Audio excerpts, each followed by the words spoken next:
Boiler é o acumulador de água. A água é aquecida por algum mecanismo externo ou pelo próprio boiler quando se trata de resistência elétrica, né? E o boiler nada mais é do que um acumulador de água quente, tá? É um reservatório de água quente. Então,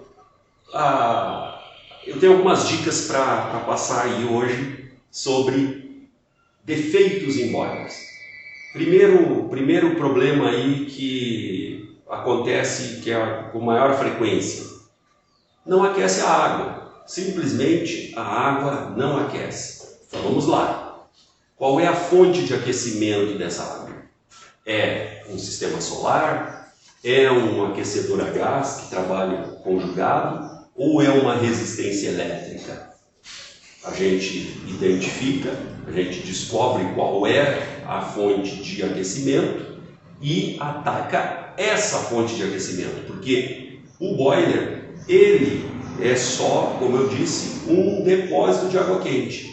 Então, se ele tiver uma resistência elétrica, eu preciso ter meus mecanismos de teste para saber se essa resistência está queimada ou se ela está recebendo energia elétrica. No caso de falta de aquecimento, ela não está recebendo energia, ou se ela está recebendo, a resistência queimou. Também pode a resistência não estar queimada e a alimentação estar correta. Quem é que está no defeito? O termostato, porque todo boiler elétrico, toda resistência elétrica precisa de um controlador. Ele pode ser analógico ou digital.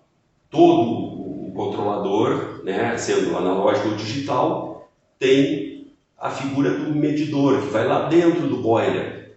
É um bulbo, tá? Existem vários modelos de bulbo, mas esse controlador pode ter defeito no bulbo, pode ter defeito interno. Se for digital, pode ter queimado alguma coisa, estragado a placa, queimado o fusível. A gente tem que identificar qual foi o problema. Ou se ele for um termostato do tipo analógico, ele pode ter também sido danificado, está muito velho, cansou, né? Tem problema. Então a gente elimina, tá? Por ordem. Eu diria que primeiro a gente verifica a alimentação elétrica e depois verifica a integridade da resistência.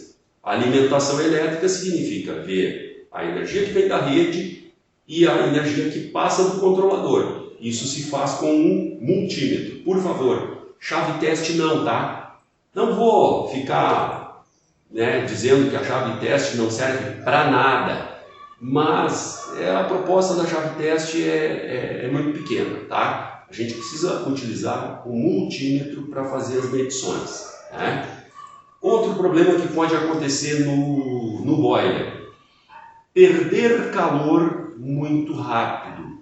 Ele funciona como acumulador de água quente, é um reservatório de água quente, e ele tem um revestimento térmico.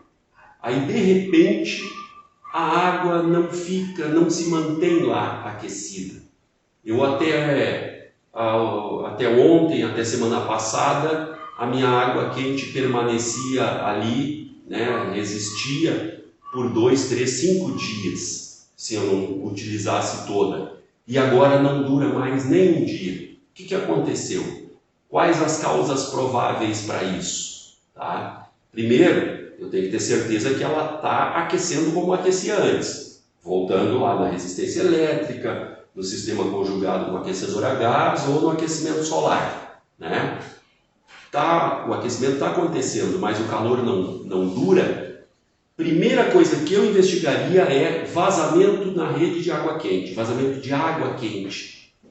Nós estamos falando de uma casa, por exemplo, tem uma tubulação que furou, essa água está se perdendo no terreno. Ela vaza, eu já vi isso acontecer, e muitas vezes, não foi uma só. Então, verifica vazamento. Teste simples para saber se tem vazamento.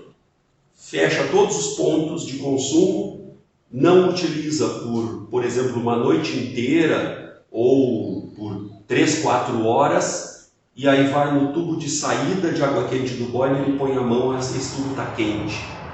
E ninguém está usando, ninguém está consumindo água quente. Ali deveria a água já estar fria. Depois de 2, 3 horas, ela deveria estar fria. Se está quente, significa que está tendo fluxo. Então, dá uma olhada no vazamento. Problemas com a proteção térmica, o isolamento térmico do boiler, é um problema mais difícil de acontecer. Mas não estamos livres, por exemplo, dependendo do tipo de revestimento, se esse revestimento estiver encharcado, tá? Se houve algum vazamento, pode não ser do tanque do boiler, né? Do corpo dele, pode ser um vazamento de uma conexão, ou se a tubulação ou tem alguma goteira, algum pingo em cima, e o revestimento estiver encharcado, molhado, isso vai causar uma perda de calor. Por quê? Por que ele conserva a água? O boiler é como se fosse uma garrafa térmica. E o isolamento, ele é seco. O isolamento seco pode ser lã de rocha, lã de PET, PU e várias outras espumas que se tem aí, que se utiliza como isolamento. Eles são secos e eles não são bons condutores de calor. Agora, se eu estiver com esse corpo todo encharcado, a água é uma ótima condutora de calor. Então, essa água que vai ficar no entorno do boiler, ela vai servir de condutor para que o calor de dentro se perca no lado de fora do boiler. Então, se o revestimento estiver encharcado, ele vai esfriar rápido. É uma coisa que, se perceberem, e claro, se o revestimento estiver encharcado, vai ter um pouquinho de água vazando no entorno, vai pingar, ou pode às vezes até ficar só suado ali, molhou em algum momento e aquela água está confinada, ela não sai e ele também não pinga. Então, prestar atenção nisso, tá? O outro problema aí que a gente pode comentar, vazamento no boiler. Daí eu posso falar de questões, como é que eu vou dizer? O que eu faço se o boiler está vazando? Primeiro eu descubro onde é o vazamento. Tá? O mais comum é que vazem as conexões. Com o tempo, né, dilatação e contração, quando esfria, quando aquece, aquilo aumenta, diminui de volume, em algum momento pode acontecer um vazamento. Se for nas conexões, a gente refaz a vedação e está tudo certo, resolvido o problema. Agora, se o boiler furou, tá? Aí vem a pergunta, vale a pena consertar? Isso é uma questão pessoal. Cada técnico vai decidir conforme as suas condições, as suas técnicas para fazer esse conserto. Eu particularmente, que não sou um especialista em soldas, eu conheço bastante solda, mas eu nunca tive a profissão de soldador. Conheço pessoas que trabalharam muito como soldadores e tem um que eu costumo dizer que se der uma folha de papel laminado, que é capilar, eu acho que o cara consegue fazer solda elétrica sem incendiar aquele papel. Mas isso não é para qualquer um. Então, se um boiler está furado, a gente precisa avaliar bem o custo do conserto e o risco de esse conserto realmente ser eficiente. Porque primeiro, para encontrar o vazamento, a gente precisa descascar o boiler, precisa tirar toda a proteção térmica dele e aí chegar no furo. O furo, muitas vezes é difícil a gente acha ele, mas é difícil avaliar o entorno, se ali é um furinho isolado ou se já ou se naquele local já a chapa está comprometida. Então corre-se o risco, na tentativa de um conserto, de acelerar o processo de abertura de outros furos que já estavam ali quase acontecendo. Então, consertar um boiler precisa de uma avaliação assim, bem criteriosa. Uma observação importante: boilers artesanais e boilers mais antigos, que têm a chapa muito grossa, são mais fáceis de consertar, né? Do que os mais novos. Só que os mais antigos, eles são extremamente pesados se formos comprar hoje, aí o camarada me diz assim, então eu vou partir para o artesanal. Beleza, vai custar umas 4 ou 5 vezes o que custa um boiler com tecnologia nova. Os nossos boilers do mercado em geral aí, né? Mas vou falar lá da Comeco, onde eu trabalho. O boiler é extremamente leve e muito mais resistente do que era uns anos atrás. Por quê? O processo de produção é que evoluiu. O processo ficou muito melhor.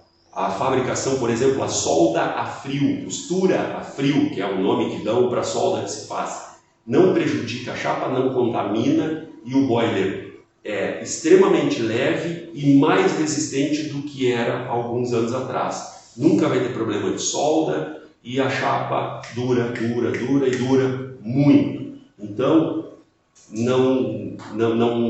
não vale a pena a gente gastar muito pensando em poder, daqui 10 ou 15 anos, consertar o boiler.